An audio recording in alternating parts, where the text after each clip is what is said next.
My name is Margaret, I'm 72 years old, and only now have I found the courage to open my heart and tell you all of this.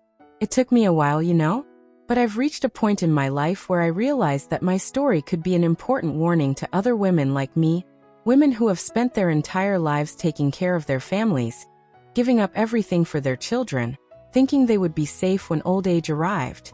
Only, when age comes and we need care the most, we realize we're alone. And listen, there is no greater pain than feeling like a burden to those you love, than seeing weariness in your own children's eyes, as if your presence were a problem. And the worst part is that it doesn't happen suddenly, no. The pain of ingratitude slowly seeps in, like a leak in the roof. At first it seems like just a drop, but when you realize it, the house is already flooded. Since I was 19, when I married Peter, I only lived for my children. I was sure that my mission was to provide a welcoming home, hot food, and a beautiful future for them. But life, as always, has its own plans. Peter got sick very early. First came a cough, then exams, doctors, the hospital, and a year later he was gone. I was left a widow, with 2 small children and the rent overdue. No one showed up with help, with a plate of food, or a word of comfort. It was with great effort, working with needle and thread, that I kept our house standing. I sewed day and night, refused parties, romances, trips, all so that Rachel and Michael wouldn't go without. They said a real mother is one who sacrifices herself. And I believed it. Each of their victories was as if it were my own. When Rachel got into law school, I cried like a child. When Michael got his first job, I made a special dinner with what little I had at home. I truly believed that, if I ever needed it, they would be there for me. After all, I planted so much love. But life doesn't always give back what we give, does it? It's been 3 years since everything started to change.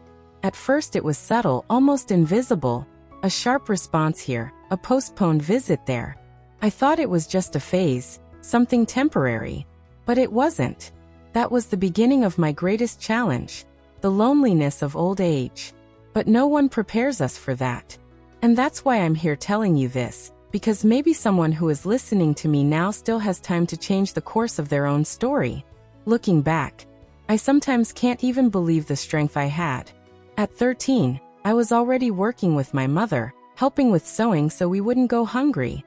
My father, a good but sickly man, passed away early.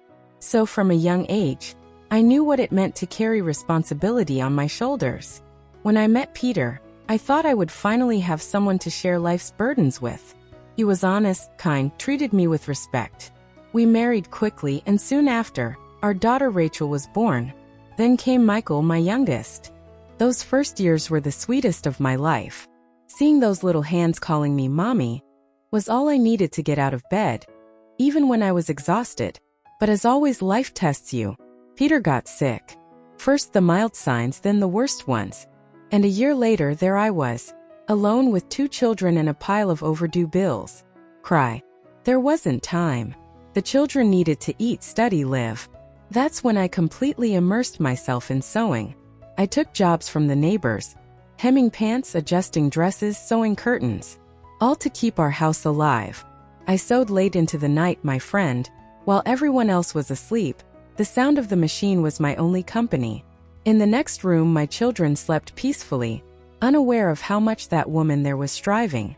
While other women my age were getting ready to go out, date, go for walks, I was there at the old sewing machine just thinking about ensuring the milk for the next day. But you know what was never lacking in my house? Love. I might not have had extra money, but I was present at every school play, at birthdays celebrated with a simple cake, on report card days, in small victories. I remember perfectly the day Rachel told me she wanted to be a lawyer. My eyes filled with tears. I knew it would be a difficult path, but I promised myself, she will succeed. Michael, my quieter one, said he wanted to be an engineer. I was silently proud of them, looking at their dedication and willpower. For years my life was just that. Work, sacrifice, and their smiles as a reward. And truly, I believed with all my heart that all this effort would also be a seed for my future. I thought that when I got older, I would have by my side the love and support of those for whom I gave my entire youth. I'd heard stories of other women being cast aside by their own children and thought, it'll be different with me. My children know what I've done for them. That idea comforted me on sleepless nights. Sometimes I even daydreamed. I imagined grandchildren running through the house, me knitting, tending to my plants, receiving affection from the family I'd built with so much sacrifice. But a mother's love, however strong and true, doesn't stop life from slapping harsh realities in our faces. And it was just when I thought things were settling down that the first blow came. It was subtle, you know? A little thing like a seed of deception. And I, with my mother's heart, nurtured it without realizing, thinking I was just being good. I didn't know that that request, seemingly innocent, would be the beginning of the most bitter chapter of my life. It was on a random Sunday. I was in the kitchen baking a simple cake, that cornbread cake I always made with such care. Rachel arrived earlier than usual, and I immediately noticed that something was different. She sat down at the kitchen table, took my hand, and spoke in that voice that mothers know so well, the gentle voice of someone who wants to ask for something difficult. Mom, Alex and I are worried. Things are getting tight here at home. My heart froze in that instant. I'd already imagined it. Her husband had lost his job 2 months before, and since then they'd been managing as best they could.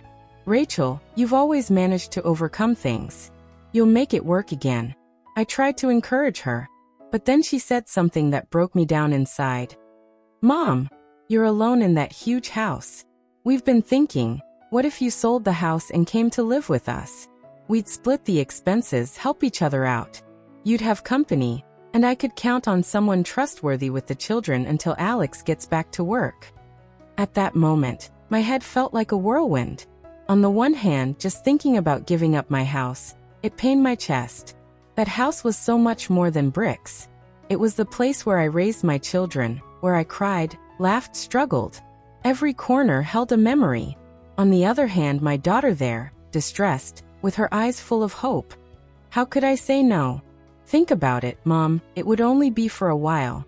As soon as Alex gets settled, everything will go back to normal. She said, trying to convince me, or maybe give me the courage to give in. And as so many mothers have done in their lives, I gave in. I convinced myself it was just another phase, that I would hold on tight, as I always had.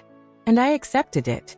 All right, honey, let's do this, I replied, my voice choked with emotion and a lump lodged in my throat. That's how it all began.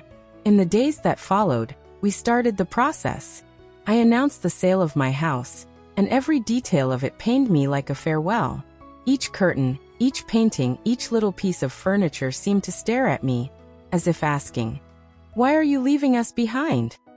The crocheted bedspreads I made myself, the old photographs, the little porcelain pots, they weren't just objects, they were fragments of my story. When the moving truck arrived, I closed the door to my house for the last time, and as I turned the key, I felt a pang in my chest, as if a part of me would remain there, trapped forever. I moved into the small back room of Rachel's house. It was a simple, small space, but at first, everything seemed to work. I took care of the grandchildren, prepared lunch, did laundry, helped with everything. Rachel and Alex seemed grateful, and the grandchildren greeted me with warm hugs every day. And there, in the midst of it all, I believed, in all my innocence, that I had made the right choice. I thought that this small sacrifice was just another phase, that things would get better soon, that we were united as a family. But what I didn't realize was that, by giving up my house, I had inadvertently given up my freedom as well. And little by little, what started with hugs and smiles turned into a heavy routine, full of petty demands, tired glances, and silent criticisms. And I was entering step by step, the most difficult part of my life without even realizing it. In the beginning, everything seemed fine. The house was big, full of light. The children's laughter filled the air, and I felt alive again. Every morning, the smell of coffee wafted through the kitchen as I prepared breakfast. The children ran through the living room calling me Grandma, with that cheerful way that only children have. I did the laundry, folded towels with the same care with which I took care of them when they were little. I felt useful, I felt part of it, as if life had given me a second chance, to be the foundation of that house while the financial storm passed. Rachel always told me, "Mom, I don't know what we would do without you." And, those little words were all I needed to keep going. It was the recognition, It was what warmed my heart. I kept telling myself that Alex would find another job soon, that everything would go back to normal. But time kept passing. First a month, then two. And nothing changed. Alex still unemployed, the bills piling up. The dinners out stopped. The children started wearing hand-me-down clothes, they changed schools. And I, seeing the pain in my daughter's eyes, pushed myself even harder. I started picking up the grandkids from school, taking care of the whole house alone so Rachel could work double shifts. And I did it with love, Because in my mother's mind that was my role. To be there, holding everything together even when exhausted. But my friend, something started to shift. The conversations that used to happen at the table began to disappear. Breakfast, which used to be full of laughter, became silent. The good mornings started to sound forced. The children, who used to be glued to me, now only cared about their tablets. When I tried to play, I'd hear, "Later, Grandma. I'm playing a game." I pretended it didn't hurt, I smiled, but inside it was eating away at me. I started to notice strange glances between Rachel and Alex, whispers behind closed doors, and snippets of phrases. "She's been staying too long. We didn't agree to this. It can't be like this forever." I pretended not to hear, pretended it was just exhaustion, stress. But deep down, way down, an anxiety began to grow. Very small at first, almost invisible, but it was there. This pain, it started to throb softly. At first I tried to ignore it, pretend it was just my imagination. But the truth is, the atmosphere inside that house started to change. That initial gratitude, the sincere smiles, the warmth, it all faded away. In its place, a kind of silent obligation grew, a disguised demand. I, who for a time was the heroine of that house, the savior in the crisis, began to feel like a house guest who had overstayed her welcome. And my friend, let me tell you something. What hurts a mother the most isn't the shouting. It's not the arguments. What cuts our souls into pieces are the silences. Those small, subtle changes that no one talks about but that we feel. It was like that, without a set date, without a fight, without a scandal. Just happened. A look that no longer met mine. A "good morning" said in a hurry, without looking me in the eye. The smiles disappeared. The conversations turned into monologues. I kept waking up early, making coffee, setting the table. But each of them started rushing out, grabbing their mug and leaving without even noticing my presence. Rachel would say, "Good morning, Mom," with her eyes glued to her phone. Alex often wouldn't say anything at all. He'd walk right past, as if I were just part of the house's decor. And me, trying to strike up a conversation, would only hear, "Not now, Mom. I'm late." The kids, locked in their rooms, glued to their screens, no longer asked me to play. Amir, in that full house, I felt lonelier than ever. I started questioning, what am I doing wrong? I did everything as I always had. Washing, ironing, cooking, picking up the kids, preparing dinner. But now, no one said thank you anymore. No one asked how my day was. Until one day, just because I suggested changing dinner, I heard from Rachel, "Mom, leave it to me. Everyone has their own way of doing things." She spoke in a calm tone but full of impatience. And it wasn't about the food that I was hurt. It was the way I was silenced, as if my care had become a nuisance. And the most painful thing was when I started to realize that even in conversations my presence was being left out. The doors started to close. Literally. I heard whispers behind the bedroom doors. Rachel speaking softly with Alex. "We need to talk about this, Alex." And he would answer, "Now is not the time, Rachel. But we can't put it off much longer." I pretended to be asleep, lay down on the bed and tried not to cry.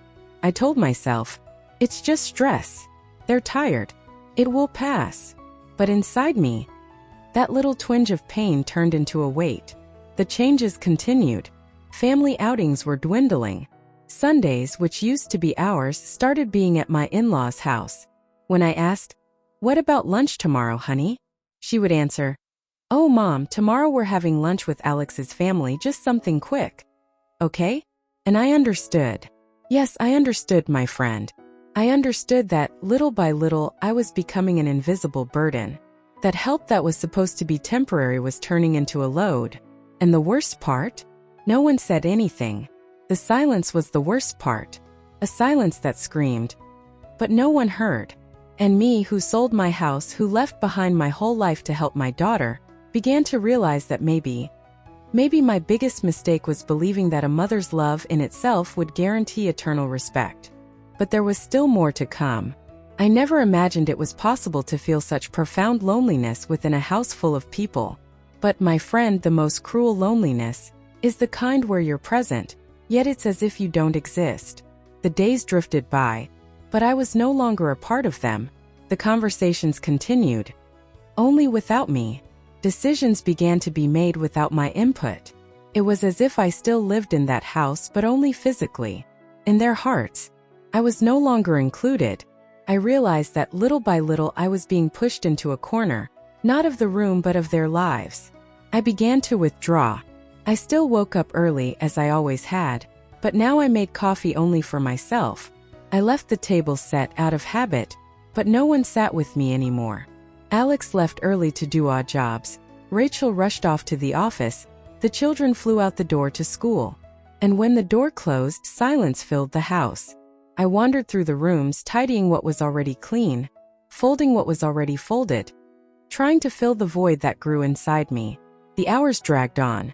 My only respite was a walk to the corner bakery. There I exchanged a few words with the woman behind the counter, who always smiled at me kindly. But when I returned home, that same silence awaited me. Even my room, that simple little room in the back, seemed to shrink more each day. The walls seemed to want to swallow me, as if whispering, "You chose this." One night, I remember it as if it were yesterday. I was sitting in the living room embroidering in silence when Rachel and Alex arrived from a dinner. "Mom, still awake?" she said, surprised. "I was just finishing this embroidery, dear. How was the dinner?"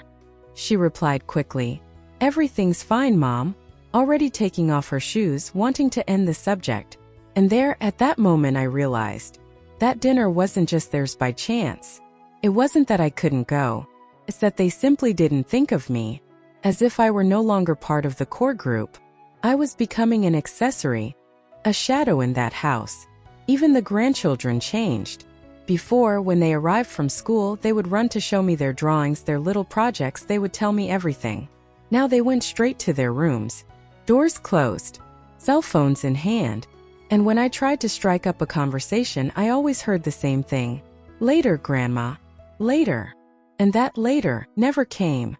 The most painful thing was realizing that I did nothing to make it happen. There was no fight. There was no resentment. It was just attrition. The help that had once been a relief to them now seemed to weigh heavily. And I felt it. Rachel carried something in her eyes. Guilt, perhaps. Or just impatience. Or maybe just plain weariness. But whatever it was, the result was the same. I no longer existed there in the way I had before. It was during this time that I started to lose sleep. The nights became long and interminable. I would lie down and stare at the dark ceiling, listening from afar to the muffled sound of the TV in their room. And the thoughts would come one by one. Should I really have come? Did I sell my house too soon? What will become of me if this doesn't change? These questions haunted me, like shadows. And without wanting to admit it, deep down in my soul, I was already beginning to sense the answer. But I didn't yet know that the worst was still to come. Because, my friend, no matter how much we try to avoid it, there comes a time when the silence breaks. That which has been accumulating, the discomfort, the glances, the gestures, begins to come out in words. And when they come out, they hurt. It was on a Friday. I had spent the whole day organizing the house. I did laundry, prepared the children's favorite dinner. That eggplant lasagna that Rachel loved when she was little. The children ate quickly and ran to their rooms. Alex arrived a little later, as always, tired. Rachel arrived soon after with a tense, heavy face. "Good evening, dear. Is everything all right?" I asked, trying to lighten the mood. "Everything's fine, Mom," she replied dryly, dropping her purse on the sofa. I sensed that tone. Something was wrong. I went to the sink, finished putting away the dishes, trying to stay calm. But in the air, in their manner, there was something different. They sat down at the table, served themselves in silence. Not a word. Only the sound of the silverware. The only sound in the room was the clinking of the silverware. A dry, cold noise, as if each strike was a hammer blow inside me. Suddenly, Rachel stopped, took a deep breath, and said, "Mom, we need to talk." My heart froze. "Of course, dear, what is it?" She looked at Alex, seeking strength, and began to speak. "Mom, you've been here for quite some time. We know that at first it was essential, your help was everything, but now the situation has changed." At that moment I was paralyzed. The words seemed to come from underwater. I thought I was helping, dear," I replied with a constricted voice. "And you did help, Mom, a lot. But space is tight here, the children have grown, and Alex needs privacy. We also." As she spoke, I saw something strange in her eyes, a mixture of guilt and coldness, as if she wanted to soften the blow, but had already decided everything even before sitting down at that table. Alex, who had been silent until then, added, "It's not that we don't want you here anymore, Mrs. Margaret, but maybe it's time for everyone to have their own space. You understand, right?" At that moment, something inside me froze. That little room in the back, which I called my sanctuary, was now seen as a burden. "But where do you think I'm going to go?" I asked almost voicelessly. Rachel tried to alleviate the situation. "You can rent a small apartment. You have the money from the sale of the house saved. It'll be better for everyone that way." "Better for whom, my dear? For me? Or for them?" Suddenly, everything I had done, every sleepless night, every plate of food, every sacrifice, seemed to mean nothing anymore. I was just an old piece of furniture taking up too much space in a modern living room. I couldn't say anything more. I froze. I got up slowly, without making a sound, and went to my room. I closed the door carefully, but inside, I wanted to scream. I wanted to ask with all the force in my chest, "Where did I go wrong? Was it wrong to give up everything for you? Is this how a mother's story ends?" That night, lying in the dark, I heard those muffled voices from the living room again. "I told you, Rachel, that this conversation would have to happen eventually." It was Alex speaking softly, and at that moment, I knew this was just the beginning. What was coming next would be even harder. After that night, something inside me broke. And it wasn't just sadness, no. It was a bitter mix of frustration, shame, a pain so great it's hard to explain. The house, which was no longer mine, seemed to swallow me little by little. The atmosphere became colder, more tense. They didn't even need to say anything else. The conversation had already said it all. Now every gesture, every silence carried a clear message. "You're superfluous." I started to withdraw more and more. I would wake up before everyone else, just to avoid bumping into them in the kitchen. I would prepare the coffee, tidy everything up, but I no longer waited for company. The children's voices, once so present, now passed by me like the wind. They spoke with their parents, and only with them, as if they had learned that it was better to keep their distance from their grandmother. When I risked saying something like, "Rachel, I think the beans need more salt," she'd respond with a forced smile, "Mom, I've got it. Everyone has their own way, right?" And she'd go back to talking to Alex, as if I weren't even there. On weekends, family outings became routine, without me. Before, at least, they'd ask if I wanted to go. Now they'd leave without a word. Sometimes they'd leave a note on the table. "Mom, we'll be back tonight. Take care." And me? I'd spend the afternoons alone, in that house full of voices I was no longer a part of. I started avoiding the living room. I hid in my little room, silently stitching my little towels, trying to fill the void with thread and needle. But the silence, it was deafening. And the nights, longer than ever. Often, lying in my bed, I'd hear the laughter coming from the living room. Them watching movies, having dinner together, having friends over. And me? I wasn't invited. I stayed there, quiet, behind the closed door of my room.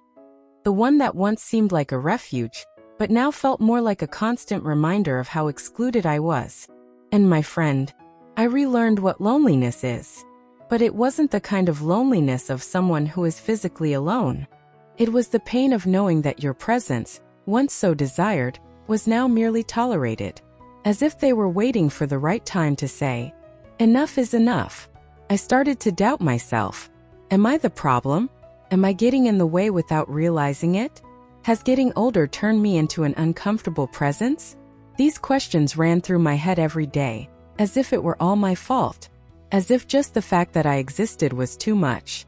I didn't want to be a burden, but I didn't know how to fit in anymore either. I tried calling some old friends, but I realized that many were in the same situation as me, or too busy with their own families. My days became marked by small, pointless tasks. Watering the plant on the balcony, folding clothes that were already folded, organizing empty drawers, embroidering towels that no one saw. I was alive but invisible, present but forgotten. It was like I was living inside a bubble. I heard, but no one listened to me. I watched but didn't participate. And even so, I tried to endure it, in silence, hoping that things would get better. But what I didn't know was that the hardest blow was yet to come. That same family for whom I gave everything. I was about to make a decision that I never ever imagined I'd hear myself utter. My friend, there comes a time when the heart, weary of waiting, simply stops. It's not out of coldness, no. It's for self-preservation. You realize in a flash that if you don't do something for yourself, no one else will. It was on a cold Wednesday morning. I had been feeling suffocated for days. The silence of that house, Rachel's empty stares, the sleepless nights, all of it was becoming an unbearable weight inside me. I got up before sunrise as always, went to the kitchen, started making coffee, and there, holding the spoon, standing in front of the kettle, watching the steam rise, I saw myself, truly saw myself. For the first time in a long time, I saw the woman I had become. A mother who gave up everything, who traded her own dreams for her family, and who was now seen as a nuisance. A guest in the house she helped build. An uncomfortable presence in her own children's routine. In that instant, alone with the smell of coffee in the air, something different was born inside me. It wasn't anger, nor resentment. It was clarity. It was as if suddenly everything became crystal clear. I understood. I no longer had a place there. And it wasn't for lack of shelter, no, it was for lack of belonging. Shortly after, Rachel came down to the kitchen already ready for work. We greeted each other with that dry good morning, which had long since replaced affection. I took a deep breath. Rachel, can we talk for a moment? She looked visibly uncomfortable. Sure, Mom, but it has to be quick. I'm late. I stood my ground, and in a voice that I didn't even know I still possessed, I said, I get the message, honey. You don't need to beat around the bush anymore. I'm leaving. Her eyes widened. Mom, that's not what we meant. But I interrupted calmly. Yes, it is, Rachel. And it's okay. I just needed some time to accept it. She tried to hide it, but the relief on her face was impossible to conceal. But where are you going to go, Mom? And I said, I still have part of the house money. I'm going to rent a small apartment in a quiet place. And I'm going to live my life, honey, while I still have a life to live. She tried to argue, mumbled something, but it no longer mattered. You don't have to do this, Mom. We can think of something else. Rachel said, somewhat nervously. But this time, I was the one who interrupted her. Calmly, gently. Rachel, I no longer want to live where I'm not needed. I want what little autonomy I have left and peace. I want the right to choose how I'll live my days. And my friend, it was there, right in that instant, that I understood the weight of the words that had gone unsaid for all those months. The truth is, my decision brought relief to everyone. Because deep down, no one wanted to be the villain of this story. But also, no one had the courage to say what needed to be said. So I said it. That same afternoon, I started looking for small apartments nearby. I called an old friend from the church group, told her I was starting over, and she told me something that I carry with me to this day. Margaret, you are strong. You're doing what many people are afraid to do, taking care of yourself. And my friend, for the first time in a very long time, I felt a breath of freedom. Of course, it still hurt, but now the pain came with something new. The certainty that, for the first time in years, I was choosing myself. And I had no idea that, by taking this step, life still held beautiful surprises for me. They say starting over after 70 is difficult. And it is. But it's not the new address that weighs on you. The really difficult thing is rebuilding the soul. It's relearning to be the owner of your own story after spending so many years living for others. In less than a month, I found a small apartment in the neighborhood next door. Just 2 rooms, a simple living room and a small bedroom with a window where the morning sun came in like a hug. When I visited the place, I felt something I hadn't felt in a long time. Peace. I signed the contract with trembling hands, but with a firm heart. It was my space. My fresh start. I organized the move alone. I took only the essentials. My old sewing machine, the photo albums, the crocheted doilies, and that porcelain teapot that belonged to my mother. I didn't want new furniture. I preferred to reuse what was already mine, to give new meaning to what already carried history, but now without the weight of the past. And you know, the silence of that new home was different. It was no longer the silence of rejection. It was the silence of peace. The silence of someone who, after a long time, had rediscovered themselves. In the first few days, I would wake up and make my coffee at my own pace. I would sit at the table alone without rushing. I listened to the birds, smelled the warm bread.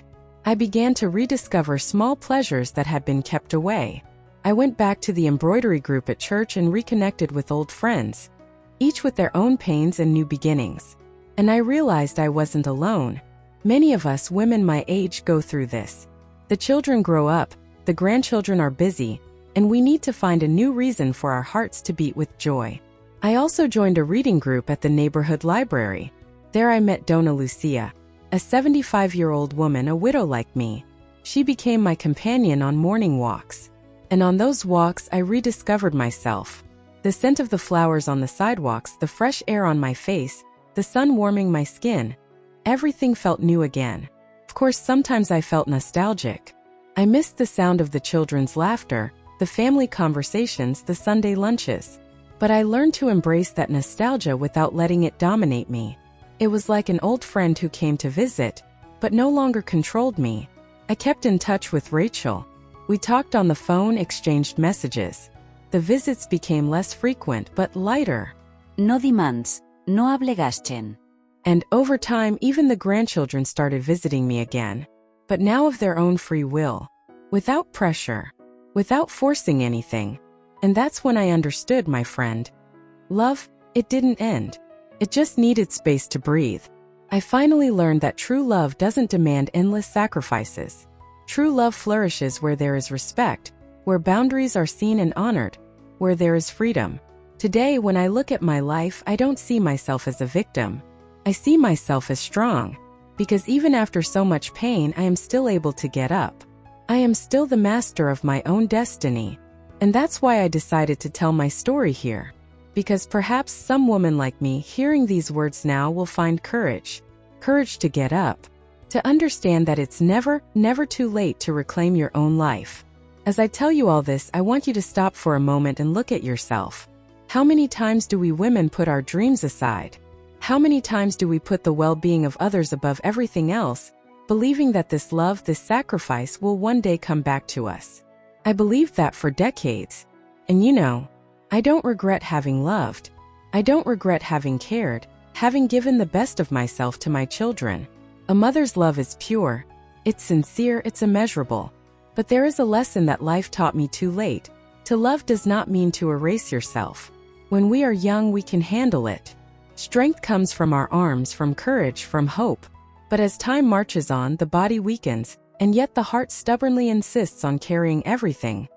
That's when the pain begins to silently take root. That's when we suffer in silence. And those around us, without realizing it, begin to mistake our gestures of love for obligation. And when finally, we try to say we can't bear it anymore, we hear that phrase that stings so deeply. But you always managed before. My friend, the greatest risk of old age isn't being alone. It's losing the right to be yourself. It's relinquishing your own will to try and maintain harmony for others. Today, living in my own little corner, I understand the value of my freedom. And I'm not talking about luxury, no. I'm talking about the simple right to choose what I'm going to eat, what time I want to sleep, what movie I want to watch, when I want to go for a walk. I rediscovered the pleasure in small decisions. I went back to taking care of myself. And you know what happened? In rediscovering myself, I also rediscovered my children, but in a new way. Light. Without guilt, without demands, without disguised resentment. Today, when we see each other, there's genuine affection, because the healthy space brought love back. And if you've come this far, my friend, perhaps you're experiencing something similar. So let me tell you something with all my heart. You have the right to exist for yourself. It's not selfish to take care of yourself. It's not a lack of love to preserve your mental health. It's not wrong to set boundaries, even with those we love. Because love that sacrifices itself beyond what's necessary can, over time, turn into bitterness, resentment, silence. It takes courage to take a step back, to give back to your children what is theirs, and to reclaim what is ours. And if I manage to start over at 72, you can too. Every day we still have is a chance to plant new dreams, to live with dignity, to breathe the peace we deserve. That's why I chose to tell my story, not to blame anyone, but so that women like you and me know that there is still a path, that there is still life beyond the pain, that self-love is also part of the love we give to others. If I sleep peacefully today, it's because I understood that the greatest proof of love we can give ourselves is this: to live with dignity, with freedom, and with a tranquil heart. If this story touched your heart, share it with someone who needs to hear it. Leave your experience in the comments, because you might inspire another woman too. And if you're not already part of this community, subscribe to the channel now. Here, every story is like a warm embrace, and your voice truly matters. God bless your life. Godspeed, and until our next installment.